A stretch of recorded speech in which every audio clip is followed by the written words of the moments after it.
이제 하나님 말씀을 봉독하겠습니다. 오늘은 로마서 5장 18절 19절입니다.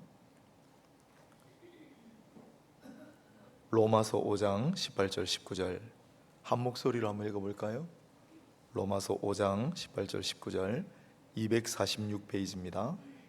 다 같이 한번 읽어보겠습니다. 무슨 뜻인지 잘 보시고 도박도박 머리 한 글자씩 하나님 말씀입니다. 함께 읽겠습니다. 로마서 5장 18절 19절 그런즉 한 범죄로 많은 사람이 정죄에 이른 것 같이 한 의로운 행위로 말미암아 많은 사람이 의롭다 하심을 받아 생명에 이르렀느니라. 한 사람이 순종하지 아니하므로 많은 사람이 죄인 된 것 같이 한 사람이 순종하심으로 많은 사람이 의인이 되리라. 아멘. 자, 오늘은 그리스도의 두 가지 순종이란 제목으로 제가 생각할 때 수요 예배의 고급 신앙 강좌 한 세 번째 시간쯤 되는 것 같습니다. 이게 제목만 들어도 벌써 머리가 팍 아파오는, 첫 번째는 뭐였냐면 예정설과 관련해 가지고 하나님이 구원받을 사람을 예정해 두셨다는데 그건 어떤 의미인가? 그게 조금 고급 과정으로 가면 이중 예정과 예지 예정이라는 이론이 있습니다. 기억 안 나시죠? 네, 안 나셔도 됩니다. 아무튼 예정론과 관련된 아주 그런 논쟁이 있었다. 두 번째는 요한계시록 새벽에 강의하면서 관련되는 천년왕국론을 우리 수요예배 시간에 말씀드린 것 같습니다. 지금도 간간히 이야기하시던데 전천년설, 후천년설, 무천년설, 이게 도대체 무슨 의미인가? 또 실제로 이게 우리 삶의 신앙에 어떤 의미가 있는가? 그런 것들을 좀 살펴봤고요. 그래서 수요일 날 조금 고급 신앙 강좌를 하지만 그냥 학문적으로 하면 너무 힘드실 테니까 도대체 이 논쟁이 우리에게 무슨 의미가 있나를 조금 마지막에는 항상 살펴보겠습니다. 오늘은 한 세 번째 시간쯤 되는데 그리스도의 두 가지 순종이라고 제가 제목을 붙였는데 오해는 하지 마시길 바랍니다. 예수님의 순종에 두 종류가 있다는 뜻이 아니라 예수님의 순종을 크게 보면 두 가지 모습으로 설명할 수 있다는 의미이기 때문에 오해는 하지 마시고 얘가 예수님의 순종은 두 가지가 있다더라, 그것보다는 예수님의 순종을 크게 보면 이러이러한 모습으로 설명할 수 있지 않겠나, 이런 의미입니다. 먼저 하나 해볼까요? 이 구절은 너무 유명해서 지지난 주일에도 봤고 제가 이번에도 들었는데 빌립보서 구절 잘 들어보세요. 자막이 나오면은 PPT로 좀 도움이 되실 텐데 조금만 기다리십시오. 지금 정비하고 있으니까 잘 들어보세요. 빌립보서 2장 6절로 8절인데 궁금하신 분은 성경을 빨리 찾아보시고요. 그는 근본 하나님의 본체시나 하나님과 동등됨을 취할 것으로 여기지 아니하시고 오히려 자기를 비워 종의 형체를 가져 사람들과 같이 되었고 사람의 모양으로 나타나셨음에 자기를 낮추시고 죽기까지 복종하셨으니 곧 십자가에 죽으심이라. 여기는 복종이라고 했는데 순종이라고 해도 상관없고, 즉 십자가의 순종, 죽기까지 하신 순종, 그 십자가를 받아들이신 순종. 그래서 이걸 전통적으로 수동적 순종이라고 불러왔습니다. 십자가를 받는다는 거예요. 내가 십자가를 지게 하셨기 때문에 내가 그 십자가를 달게 지겠습니다. 수동적 순종이라고 불러요. 그런데 예수님의 순종을 이러한 수동적 순종, 십자가의 순종에 국한시킬 수가 없습니다. 종교개혁자 존 칼빈은 이런 얘기를 자꾸 말씀드리는 이유가, 우리가 이 종교개혁자들의 신앙과 신학으로 태어난 집단이기 때문에 우리의 정체성을 알아야 하니까. 이 종교개혁자 칼빈은 예수께서 전생애를 통해 모든 부분에서 순종하셨다. 그러니까 수동적 순종만 하신 게 아니에요. 완전한 순종을 하셨어요. 그렇게 생각하지 않으십니까? 조금 예를 들어 볼까요? 아버지를 일찍 여의고 예수님은 소년 가장이 되어서 어머니와 동생들을 30살 될 때까지 봉양하셨습니다. 마지막에도 십자가에서 돌아가실 때 그 급박한 순간에 그 고통 속에서도 요한에게 마리아 어머니를 맡기시면서 죽는 순간까지 부모를 공경하라는 계명을 지키셨습니다.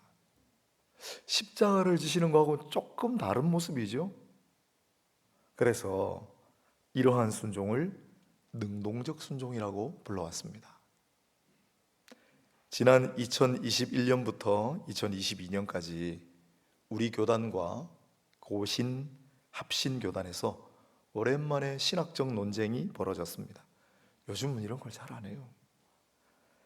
예수님의 십자가 순종, 즉 이 수동적 순종 말고 보다 적극적으로 율법과 계명을 지키고 이루시는 순종을 능동적 순종이라고 하고, 이 능동적 순종으로 말미암은 의의 전가와 영생의 은혜를 인정할 수 있는가에 관한 논쟁이었습니다. 제가 쭉 읽었는데 잘 알아들으셨어요? 십자가의 수동적 순종 말고 율법과 계명의 요구를 적극적으로 이루시는 능동적 순종이 있는데, 예수님의 이 능동적 순종으로 말미암아 우리는 의의 전가를 받고 영생의 은혜를 받는다라고 하는 주장입니다. 고신과 합신은 대체로 예수님의 능동적 순종을 인정하는 분위기였는데 반해 우리 교단은 강력한 반대 의견이 제기되면서 모처럼 한바탕 신학적 논쟁이 벌어졌습니다. 왜 그러냐면 사실 고신하고 합신이 우리 개혁교회 전통을 더 지켜요. 우리는 그 고신과 합신보다는 조금 이쪽으로 와 있어요. 그리고 조금 더 간 게 통합측, 그리고 뭐 기장 이렇게 가면은 쭉쭉쭉 오른쪽으로. 그래서 이 고신과 합신은 종교 개혁의 전통이다 해서 이걸 강하게 이제 얘기를 하고, 우리 교단은 대체로 이제 조금 이따 얘기할 텐데, 그런데 우리 교단의 어른 한 분이 강력하게 반대하시는 바람에 이게 아주 신학적 논쟁이 벌어졌는데, 이런 의견을 개진하셨습니다. 능동적 순종은 사변적 신학의 결과물이다. 이게 무슨 의미냐면 그냥 생각해가지고 복잡하게 만드는 거라는 거예요. 물론 신학적인 그런 의미입니다만은 이분이 원래 이런 용도로는 말씀 안 하셨는데 사실 이런 겁니다. 제가 오늘 집에 다시 갔다가 다시 왔다가 또 이거 기계를 놔두고 가가지고 또 갔다가 다시 왔는데요, 2번이나 왔다 갔다 하면서 설교 시간, 예배 시간의 근처에 쭉 지나가는 사람들을 봤습니다. 여러분, 지금 우리는 이렇게 예배당에 앉아가지고 수동적 순종, 능동적 순종 이거 하고 있는데, 이게 그 길 다니는 사람들, 집에 가는 사람들, 마치고 와가지고 집에서 밖에 산책 나오는 사람들에게 무슨 의미가 있습니까? 그분들이 수동적 순종 하나, 능동적 순종 하나 둘 다 있는 거하고 무슨 관계가 있겠어요? 그게 사변적이라는 거예요. 그래서 이 어른은 수동적 순종, 즉 십자가 순종으로 족하다. 그렇죠? 여러분, 저 길 걸어 다니는 분들, 예수 안 믿는 분들, 교회 안 다니는 분들, 예수님이 하나님의 아들이신 나 대신 십자가에서 죽으셨습니다. 그래서 내 예수함을 받고 내가 구원받습니다. 그거 전하기도 힘든데 그분들 앞에서 무슨 수동적 순종, 능동적 순종 해가지고 이게 무슨 의미가 있겠어요? 그 말입니다. 사변적 신화의 결과입니다. 또 이분이 강하게 반대하는 게 이게 철학이 들어와서 그렇다는 거예요. 한번 들어보세요. 굉장히 논리적입니다. 수동적 순종, 즉 예수님이 십자가에 대신 죽으심으로 우리가 신자가 입게 되는 유익은 죄 사함의 은혜예요. 그런데 예수님이 율법과 계명의 모든 요구를 다 이루심, 이게 능동적 순종이라고 하면 이 능동적 순종으로는 예수님의 이루신 의가 우리에게 전가되고 그리고 영생을 선물로 받는다. 이게 이제 아담 생각을 해보세요. 아담 처음 하나님 아담을 지으시고 너가 내가 이야기하는 걸 잘 지키면 영생하리라고 하셨잖아요. 그런데 어기고 범죄했기 때문에 죽음이 찾아왔죠. 근데 그걸 다 지키면 영생한다고 했잖아요. 그래서 모든 율법과 계명의 요구 우린 지킬 수 없는데 예수님은 다 지킬 수 있으므로 그걸 예수님 능동적 순종이라고 하면 다 지키셨으니까 영생이지 않겠나, 그 얘기입니다. 수동적 순종은 죄사함, 능동적 순종은 의의 전가와 영생. 딱 논리적으로 맞잖아요. 이게 스콜라 철학, 아리스토텔레스 철학이 들어와서 이렇게 되는 거다라고 이 어른이 이제 반대를 하시고, 또 이게 능동적 순종을 자꾸 강조하면 십자가의 의미가 좀 퇴색이 된다. 이 능동적 순종을 처음 시작한 사람은 영국의 청교도 신학자, 영국의 청교도 신학의 황태자라고 일컫는 존 오웬이라는 사람이 있습니다. 대단한 인물이죠. 영국이 낳은 최고의 신학자. 영국 사람이지만 미국으로 가서 미국이 낳은 최고의 신학자는 조나단 에드워즈. 그래요. 이 존 오웬이 뭐라고 하는가 하면, 그리스도께서 십자가의 죽으심으로 구속 사역을 다 하실 것 같으면 그렇게까지 오래 사실 필요가 없었다. 조금 사시다가 십자가 지시고 다 끝나면 되는 걸 뭐하러 30살까지 33살까지 이 땅에 머무셨나. 그건 율법을 지키고 또 준수하기 위해 시간이 좀 필요하기 때문이 아니겠는가 라고 얘기했어요. 근거 없는 주장이죠. 또한 그리스도는 본래 율법 수여자예요. 율법을 장시하신 분이잖아요. 율법 준수 의무가 없으시지만 율법을 지킴으로 의를 이루어서 그 의를 신자들에게 전가하여 영생을 얻게 했다고 가르쳤는데, 그러면 예수께서 율법과 계명을 지켜서 의를 이루시면 그럼 원래 예수님은 의가 없나? 이런 질문이 또 제기가 돼요. 또 능동적 순종으로 말미암아 영생의 은혜를 받는다면, 능동적 순종이 없다면 십자가만으로 그 사실을 믿는 신자는 영생을 못 누리나? 이런 질문이 제기가 되는 거죠. 그래서 이 어른은 십자가의 수동적 순종 하나만 있으면 된다, 거기 다 포함되어 있다 그러면서 능동적 순종의 교리를 성경에 근거가 없는 제 은사님이기도 한데 이렇게 써놓으셨어요. 청천벽력이고 기상천외하고 가공하고 종교개혁을 근본적으로 허무는 생각이다. 제가 한번 통화도 했는데, 교수님 왜 그러세요? 그러니까 이게 그게 맞아, 이 어른이 그렇게 얘기하세요, 이분이 보실 때는. 그러나 오늘 본문을 한번 보십시오. 오늘 본문을 보시면 한 범죄로 많은 사람이 정죄에 이른 것 같이, 아담이죠. 아담의 범죄로 많은 사람이 정죄에 이르렀다. 원죄잖아요. 이걸 우리가 죄의 전가라고 합니다. 내가 죄 안 지었는데 아담이 지은 원죄가 우리에게 그대로 들어가는 거. 한 의로운 행위로 말미암아 많은 사람이 의롭다 하심을 받아 생명에 이르렀다. 한 의로운 행위, 십자가 지신 행위겠죠. 또 19절을 보면 한 사람이 순종하지 아니함으로 많은 사람이 죄인 된 것 같이 한 사람이 순종하심으로 많은 사람이 의인이 되리라. 아담의 불순종과 예수 그리스도의 순종을 비교해 놓은 것 같아요. 그래서 5장 18절 19절을 보면 반드시 그런 건 아니지만 주석 작업을 더 거치면 다른 그런 견해도 있겠지만은 어렴풋이 조금 십자가의 순종하고 또 그냥 순종하고를 구별하는 듯한 느낌도 들어요. 그러나 또 다른 구절들 보면 굳이 구별 안 하는 것도 같아요. 로마서 3장 21절 22절을 보면 제가 읽어볼게요. 로마서 3장 찾아보실 분은 3장 21절 22절을 찾으시면 됩니다. 이제는 율법 외에 하나님의 의가 나타났으니 율법과 선지자들에게 증거를 받은 것이라. 곧 예수 그리스도를 믿음으로 말미암아 모든 믿는 자에게 미치는 하나님의 의인이 차별이 없느니라. 율법하고 관계가 없는 의라고 말씀하세요. 그런데 능동적 교리는, 능동적 순종은 율법과 계명의 요구를 이룸으로 말미암은 의라고 하잖아요. 그게 좀 안 맞는 부분이 있죠. 믿음으로만 의롭다함을 얻는다는 교리를 다시 한번 강조하죠. 예수께서 율법을 준수하심으로 이루신 의가 신자에게 전가된다는 말씀이 아니라는 사실은 금방 알겠습니다. 성경의 다른 부분들도 마찬가지예요. 하지만 우리는 오랫동안 전가 교리를 배웠습니다.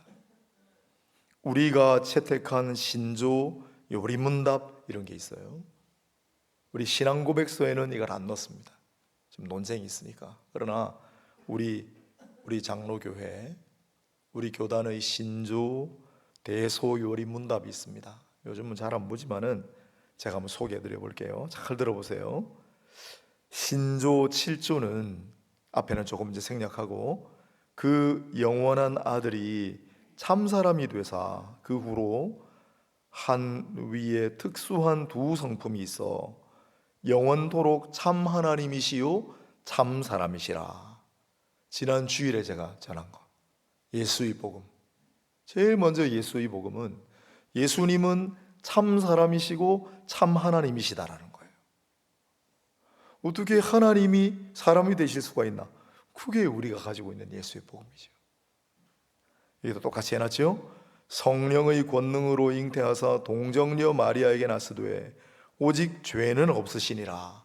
여인의 몸에서 태어나셨지만은 성령으로 잉태되셨기 때문에 인간 원죄, 아담으로 말미암는 원죄를 받지 않으셨습니다. 그래야 사람의 몸이지만 죄가 없는 몸으로 나세요. 그래서 십자가에 달려 죽으실 때 자기의 죄가 아니라 누군가의 죄를 대신하여 죽임을 당하시는 대속적 죽음이 가능한 거예요. 동정녀 탄생을 지금 이야기하고 있죠. 그러면서 죄인을 대신하여 하나님의 법에 완전히 복종하시고 몸을 들여 참되고 온전한 제물이 되사 하나님의 공의를 만족하게 하시며 사람으로 하여금 하나님과 화목하게 하시려고 십자가에 못 박혀 죽으시고, 이렇게 되어 있습니다. 두 개로 분리가 되죠. 죄인을 대신하여 하나님의 법에 완전히 복종하시고, 율법, 하나님의 계명, 요구, 하나님의 뜻에 완전하게 복종하시고, 조금 능동적인 순종으로 해석할 만한 여지가 있죠. 그 뒤에는 십자가니까 수동적인 순종이. 이렇게 비슷하게 넣어놨어요, 신조에.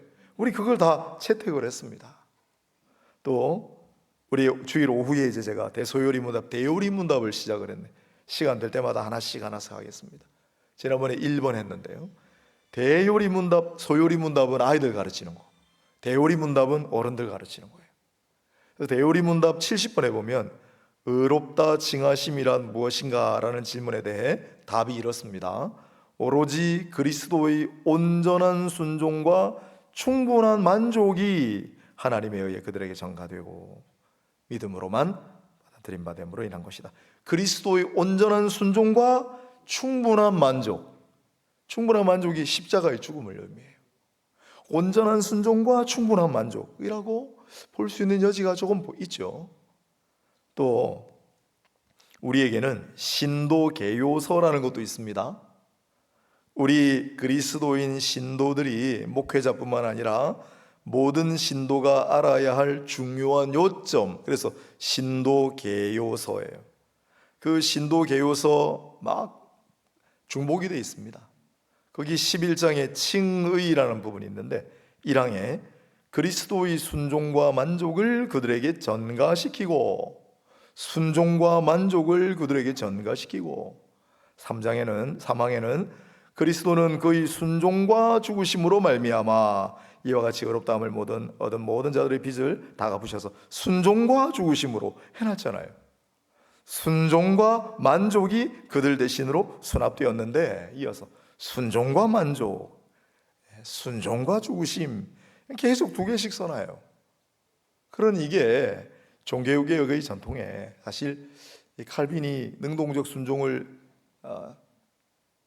이야기한 적 없다, 그것도 좀 나뉘는데, 사실 제가 볼 땐 칼빈이 약간 이 능동적 순종 같은 얘기를 한 경우가 많아요.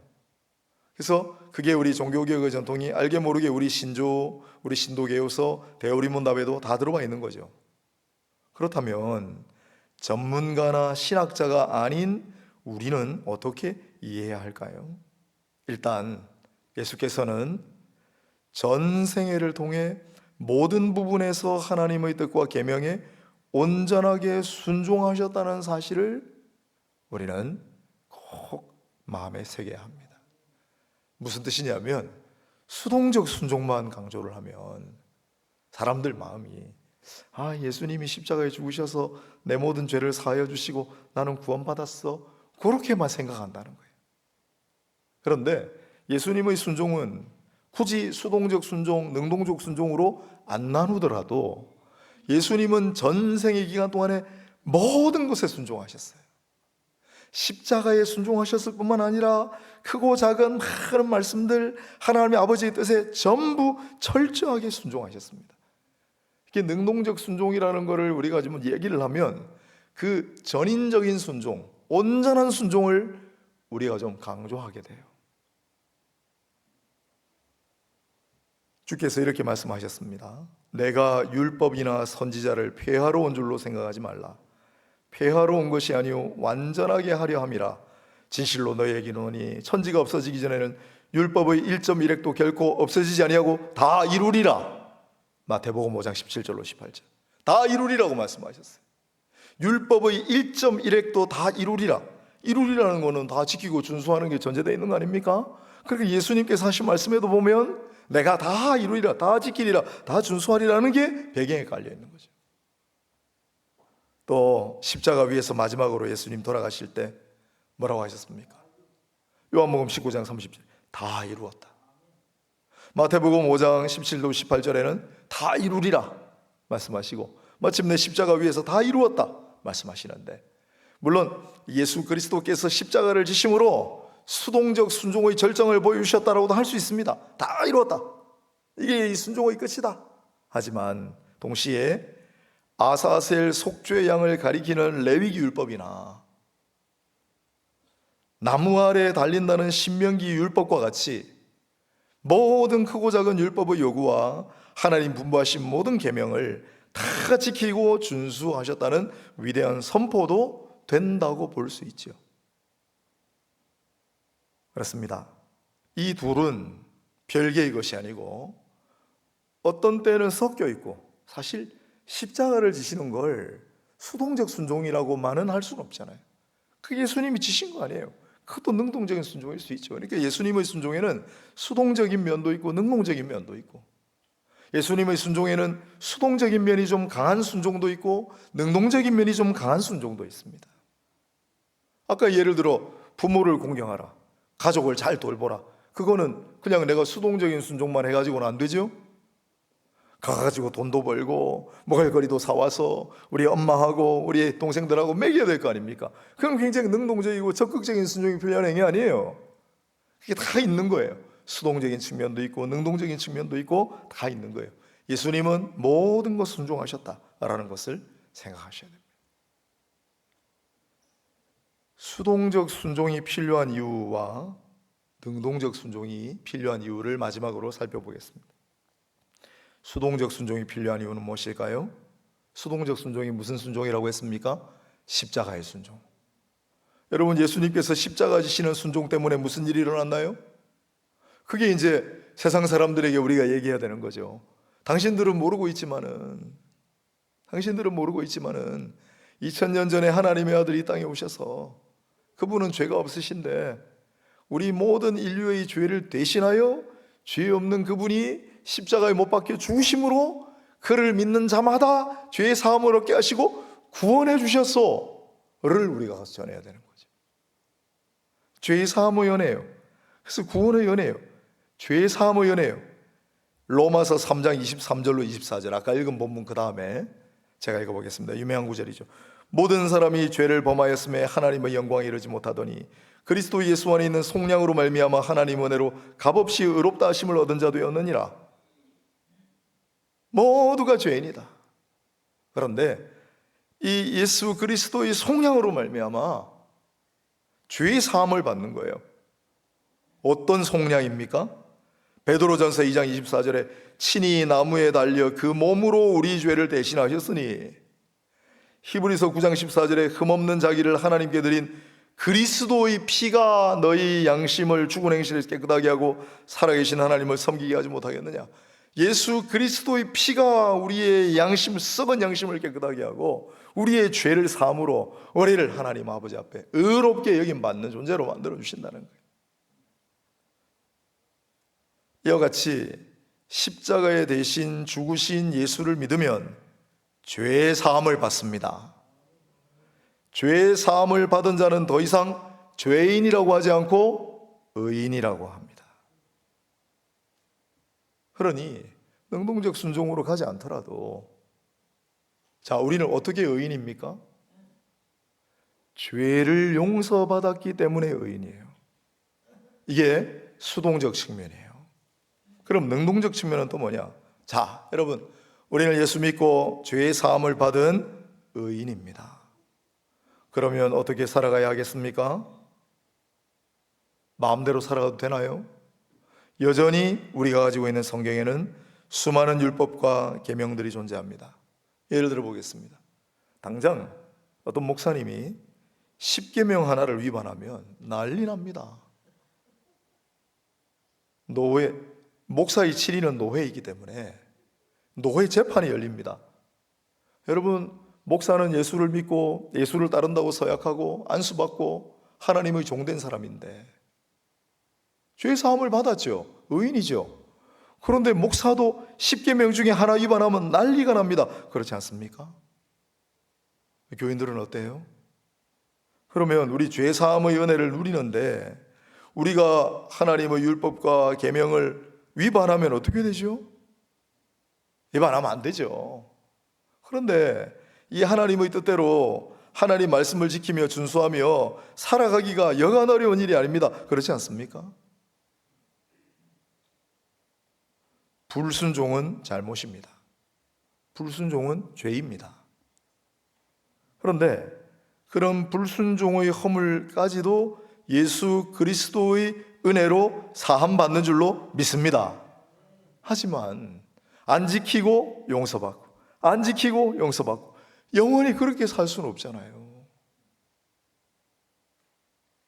어떻게 그렇게 살겠습니까? 예수께서 우리 죄를 대신하여 십자가에 죽으심으로 내 모든 죄와 허물을 다 덮어주시고 사하여 주신다. 너무 좋다. 그래 또 죄 짓고 하나님 말씀 어기고 또 용서받고 어떻게 그렇게 살겠어요, 평생. 그래서 능동적 차원이 중요하다는 거예요. 어떻게 하면은 정당한 율법과 계명의 요구를 지키고 준수하며 살아갈 수 있을까요? 아마 어쩌면 우리는 영원히 불가능할지 몰라도 예수님께는 가능한 일이에요. 적극적이고 능동적으로 하나님의 말씀을, 하나님의 명령을 지키고 준수해야 될 그 요구들을 나는 감당하지 못하지만 예수께서는 다 이루심으로 예수를 믿는 신자에게는 이와 같이 이루시는 의조차 전가되는 것이라고 생각할 수 있지 않을까. 그렇다면 그때 전가되는 의는 뭔가? 조금 어렵죠. 이제 제가 또 예를 들어 보겠습니다. 이게 맞는 예인지 모르겠는데, 엄마가 외출을 하면서 신신당부를 해두고 나갔다가 아마 너 여기까지 숙제해놓고 또 여기 하면 안 돼 하고 가셨겠죠. 그리고 이제 외출해서 돌아와 아이에게 물어볼 때가 있지요. 시킨 거 다 했니? 그런데 보니까 하라는 일은 하나도 안 하고 하지 말라는 일만 잔뜩 해놓았을 때 어떻게 될까요? 엄마가 화를 내겠죠. 예, 또 회초리를 들 수도 있겠죠. 하지만 어떡하겠습니까? 자식인데 최종적으로는 하지 말라고 했는데 한 일도 용서해 줄 것이고 하라고 했는데 안 한 행위도 용서해 주지 않겠습니까? 자, 우리가 만일 심판대에 섰을 때 우리 하늘 아버지께서도 물으실 거예요. 시킨 건 너 다 했냐? 시킨 건 다 했니? 그런데 하지 말라는 일은 잔뜩 해놓고 하라는 일은 안 했다면 어떻게 하실까요? 우리의 잘못과 허물과 지은 범죄는 알고 지은 죄 모르고 지은 죄까지도 예수의 수동적 순종으로 말미암은 예수 그리스도의 피로 사하여 주시는 은혜를 베푸시는, 그걸 우리가 믿죠. 그런데 하라고 했는데 하지 않은 일은 어떻게 해요? 너 이건 왜 안 했냐? 내가 하라고 했는데 마이너스 100만 점. 너 이것도 안 했네? 너 마이너스 200만 점. 그래서 천국에 가가지고 막 그 마이너스 된 점수만큼 차감을 해서 막 상이 떨어지고 그럴까요? 그렇진 않을 거란 말이죠. 우리는 다 부족하고 무력해서 하나님 모든 율법과 계명의 정당한 요구를 다 지키고 행할 수가 없지만 그때 마지막 심판 때 아버지 앞에 우리는 이렇게 얘기를 하는 거죠. 아버지, 참 죄송한데 쑥스럽긴 하지만은 아버지께서 하라고 하신 거 다 못했고 하지 말라고 하신 거 한 거 많아요. 그래도 저는 예수 그리스도를 믿습니다. 그분이 다 하셨습니다. 말이 안 되는 것 같죠? 그게 우리에게 주어진 은혜예요. 아, 그래, 너 하지 말라는 거 엄청 많이 했고 하라는 거 안 한 거 정말 많은데, 그래, 내 아들이 다 이루었지. 근데 이제 아까 우리 어른이 이걸 자꾸 하지 말자고 하는 이유가, 저도 조심스러운데, 그러면 실컷 죄를 지어도 예수님 다 용서해 주시고 하라고 하는 거 하지 않아도 어차피 예수님 다 이루셨다고 간주가 되면 우리는 그냥 아무렇게나 살아가도 되지 않는가? 율법, 도덕, 폐기론, 그런 게 일어나지 않을까 생각은 들지만, 그렇게 생각하지 마시고 우리는 예수께서 십자가에 순종하심으로 죄의 사함의 은혜를 누리고, 예수께서 모든 율법과 계명의 요구를 다 지키고 준수하심으로 이루심의 은혜도 우리가 누리게 되는, 그와 같은 교리로 생각하시면 좋겠습니다. 2023년 결국 우리 교단 총회는 21년, 22년 혼란이 좀 있었어요.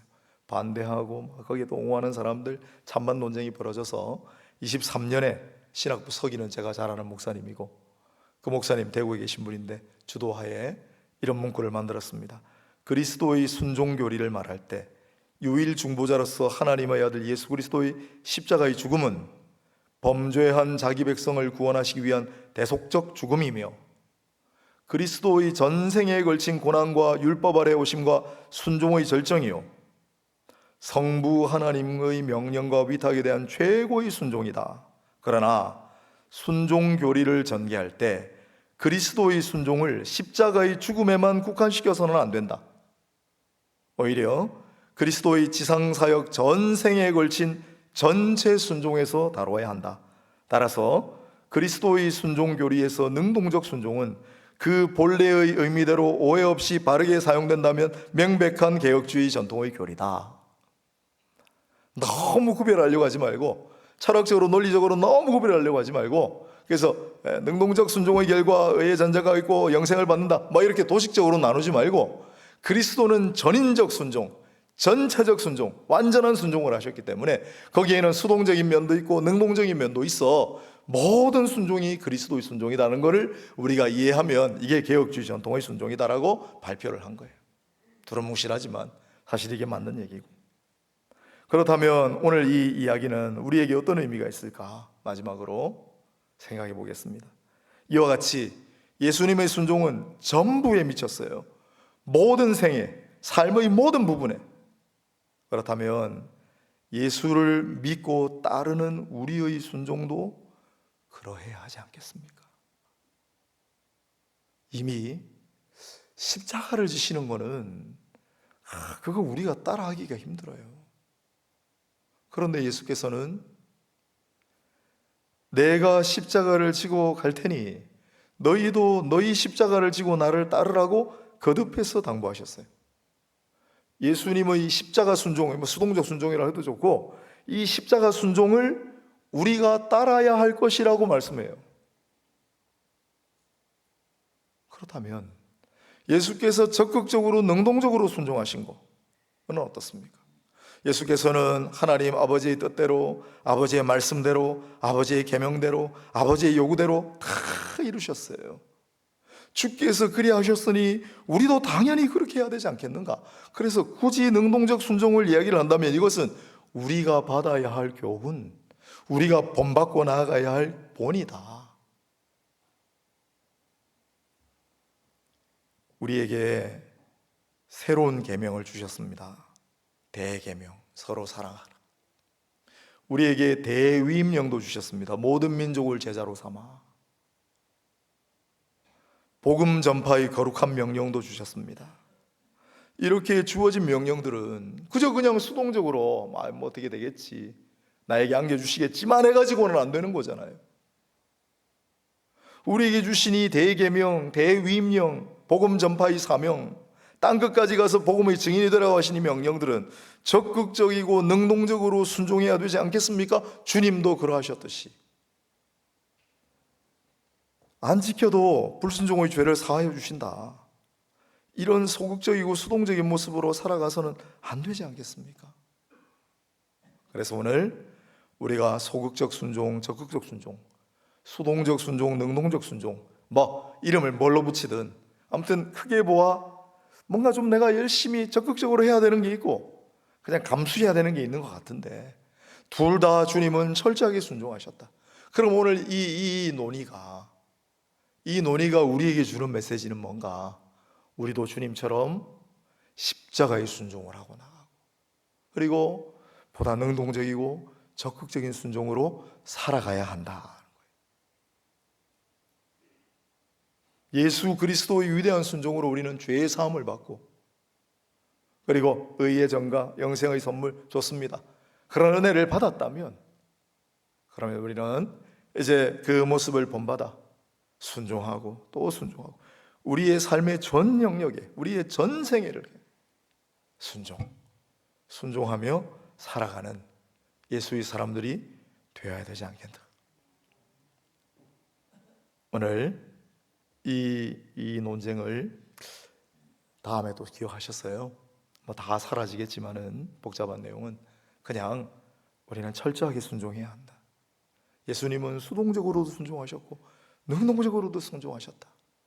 우리가 예수의 사람이라면 우리도 마땅히 그렇게 순종하고 살아야 되지 않겠는가를 잘 기억하셔서 순종의 그리스도인들이 되시기를 바랍니다. 기도하겠습니다. 구약 성경에는 순종하면 복을 받는다고 했고, 신약 성경에는 순종함으로 아버지를 기쁘시게 해드리고 형제를 더욱 사랑하게 되며 우리의 영혼이 더욱 큰 성수의 은혜를 누린다고 했습니다. 우리에게 주어지는 이 은혜의 유익이 아니더라도 주께서 수동적으로 또한 적극적으로 모든 순종을 이루신 모습을 우리가 본을 삼아서 우리도 예수를 따라 순종하고 또 순종하며 우리의 전생에, 우리의 삶의 모든 부분에서 순종하고 또 순종하며 하나님을 기쁘시게 해드리고 우리의 영혼이 날로 성숙하며 하나님의 은혜와 사랑 가운데 살아가는 우리 모든 순종하는 온천제일의 권속들, 오늘 예배 참여한 모든 분들 되게 하여 주옵소서. 예수 그리스도 이름으로 기도드립니다. 아멘.